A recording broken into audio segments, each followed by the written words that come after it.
Hello friends, तो आज हम पढ़ेंगे चैप्टर नंबर 2 फर्स्ट राइट का। इसका नाम है Nelson Mandela long walk to freedom.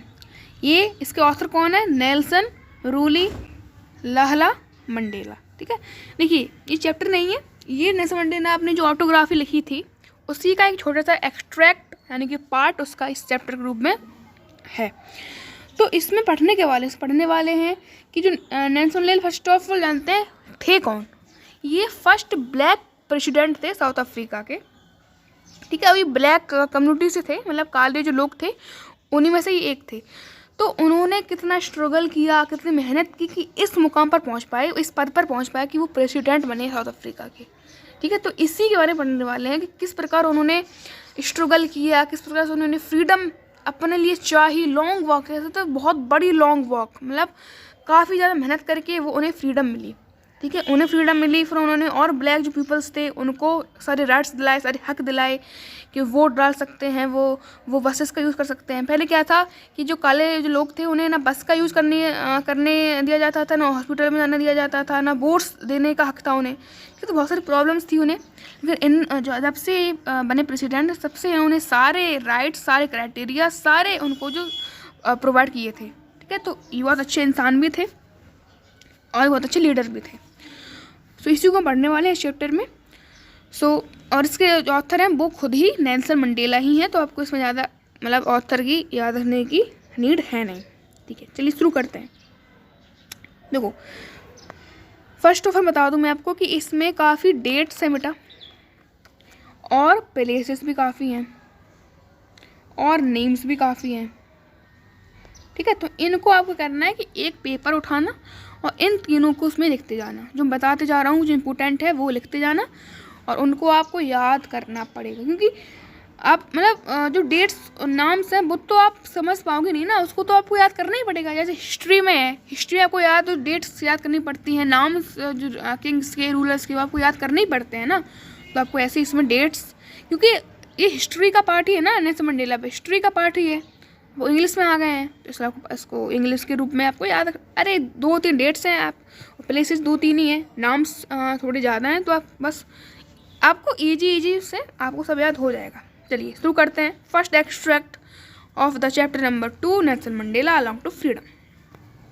लिखा हुआ है 10 May down bright and clear. कहते हैं 10 मई का दिन था, काफ़ी सुंदर, काफ़ी मतलब कह सकते ब्राइट, यानी कि काफ़ी आफ्टरनून जैसी फीलिंग थी, जैसे कि सन निकला हो, मतलब धूप है खूब, ब्राइट मतलब बहुत काफ़ी सुनहरा दिन था। 10 मई कौन सी डेट है?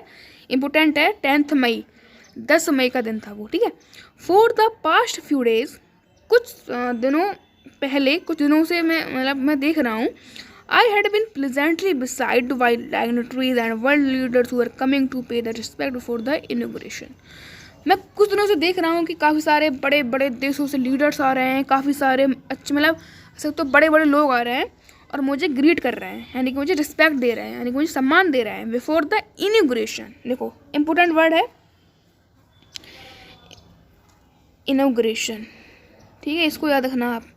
इनॉग्रेशन इसका मतलब होता है कि जब आप किसी चीज़ की पद की वो कर रहे होते हो ना आप, जैसे आप पीएम बनने वाले हो, तो उसके लिए क्या होती है? इनॉग्रेशन होती है, यानी कि सम्मेलन कैसे होता है? पीएम सम्मेलन। जैसे कवि होता है ना, कवि लोग आते हैं तो कैसे कहते हैं? कवि सम्मेलन। ऐसे पीएम जब बनते हैं या कोई किसी की पद मिलता है तो उसे कहते हैं हम प्रेसिडेंट सम्मेलन। मतलब इनॉग्रेशन मतलब होता है सम्मेलन, जहाँ पे बहुत सारे लोग अलग अलग कंट्रीज से लोग आते हैं, बड़े बड़े लोग आते हैं। ठीक है, उसे कहते हैं इनॉग्रेशन। ओके, चलिए तो होता क्या है, लिखा हुआ है हुआ coming to inauguration, the inauguration would be the largest gathering ever of the international leaders of South African soil. क्या होता है कि ये जो इनॉग्रेशन सम्मेलन है सबसे बड़ा सम्मेलन है अभी तक का साउथ अफ्रीका में, जहाँ पे बड़े बड़े लोग, बड़े बड़े कंट्रीज से लीडर्स आ रहे हैं। सबसे बड़ा इनॉग्रेशन, सबसे बड़ा सम्मेलन है साउथ अफ्रीका जैसी मिट्टी, मतलब साउथ अफ्रीका जैसी पृथ्वी पे, धरा पे। ठीक है, अब क्या कहते हैं? The ceremony took place in the lovely sandstone amphi theatre formed by the union buildings in Pretoria. अब आ गई बात प्लेस की। ठीक है, जगह कहाँ पे हुआ था? ये लिखा हुआ है लवली सैंडस्टोन एम्पी थिएटर, एक शानदार सैंडस्टोन मतलब होता है जो, मतलब कह सकते हो आप, जो मजबूत सा एक स्टोन जैसा शेप ऐसे लिया रहता है, ऐसे ही जैसे आप होते हैं ना हिल्स ऐसी ऐसी होती हैं, तो वैसा ही में कुछ ऐसा बना हुआ था। और वहाँ पे क्या था, सैंडस्टोन यानी कि मजबूत मजबूत पत्थर लगे हुए थे। ठीक है, एम्पी थिएटर, एक एम्पी थिएटर था। ठीक है, जो फाउंड बाय द लिखा हुआ है, found by the union buildings in Pretoria, जो यूनियन बिल्डिंग्स में एक सैंडस्टोन एम्पी थिएटर काफ़ी अच्छा था, वहीं पे ये इनॉग्रेशन हुई थी। जो कहाँ पे है, जो प्रिटोरिया में थी, प्रिटोरिया। ठीक है, याद रखना, प्रिटोरिया ये कंट्री का नाम है। ठीक है, प्रिटोरिया साउथ अफ्रीका में है ये प्रिटोरिया। ठीक है, हाँ, तो क्या था, for decades this had been the seat of white supremacy, मतलब बहुत जो सालों के लिए ये जो सॉइल है, जो मिट्टी है, वो वाइट सुप्रीमेसी यानी कि सफ़ेद लोगों के लिए रही है। मतलब यहाँ पे पहले क्या था कि जब इंडिपेंडेंस थे नहीं, तो वाइट लोगों का यहाँ पे राज चलता था, यानी रूलर्स थे, जो वाइट पीपल्स थे ना, वो यहाँ पे अपनी राज जो करते थे। तो वो यही कह रहे हैं कि काफ़ी सालों तक उनका ही राज चला है यहाँ पे साउथ अफ्रीका में, सफ़ेद जो लोग थे उनका ही राज चला है। And now it was the site of a rainbow gathering of different colors and nation for the installation of South Africa's first democratic and non-national government. वो कह रहे हैं कि पहली बार ऐसा हो रहा है कि इस सीट पर, मतलब कि इस साउथ अफ्रीकन सॉइल पर एक रेनबो गैदरिंग यानी कि हर एक कलर्स की सब इकट्ठे हो रहे हैं, डिफरेंट कलर्स, मतलब उसमें वाइट भी हैं, ब्लैक भी हैं, ग्रीन भी हैं, लेकिन सारे लोग एक साथ मिल के रह रहे हैं, रहने वाले हैं। और नेशन जो जमा साउथ अफ्रीका है वो आगे और बढ़ रहा है, फर्स्ट डेमोक्रेटिक, पहला लोकतंत्र जो देश बन रहा है अब, नॉन रेशियल गवर्नमेंट, और मतलब किसी का भेदभाव ना करने वाली ऐसी गवर्नमेंट अब हमारी बनने वाली है। और साउथ अफ्रीका हमारा देश काफ़ी ज़्यादा ऐसा होने वाला है कि जो किसी के भेदभाव में बिलीव ना करे। ठीक है, वही बताते हैं कि पहले कौन सा कैसा था साउथ अफ्रीका, अब कैसे साउथ अफ्रीका होने वाला है। तो अभी ये अब चल रहा है। ठीक है, अब आते हैं थर्ड पैराग्राफ पे। On that lovely autumn day I was accompanied by doctor Janani. ठीक, कहते हैं कि जिस दिन में वो होने वाला था ना, जो उसने प्रेसिडेंट की उपाधि मिलने वाली थी, उस दिन क्या होता है कि वो अपनी डॉटर के साथ, जिनका नाम क्या था, जनानी, कैसा नाम लिखा हुआ है, जनानी। ठीक है, जनानी, तो वो जनानी के साथ उन्हें लाया जाता है। ठीक है, ऑन द पोडियम, पोडियम पे वो खड़े होते हैं। Mister de Klerk was first shown, देखो ये नाम याद रखना, mister de Klerk was first shown in A second deputy president. जो मिस्टर डी क्लर्क थे वो साउथ अफ्रीका के दूसरे डिप्टी प्रेसिडेंट की उपाधि वो ले रहे थे पोडियम पे खड़े होकर। उसके बाद देन थाबो मवेकी, ये तो नाम थोड़े अजीब अजीब से हैं, तो आपको थोड़ी सी डिफ़िकल्टी आ सकती है, लेकिन आपको याद करना पड़ेगा, क्योंकि इसमें कुछ वो है नहीं कि नहीं करो तो हो जाएगा, लेकिन आपको याद करना पड़ेगा। Then Thabo Mbeki was sworn in as first deputy president. उसके बाद थाबो मवेकी आते हैं, वो खड़े होते हैं, उन्हें जो पहले डिप्टी प्रेसिडेंट की उपाधि मिल जाती है।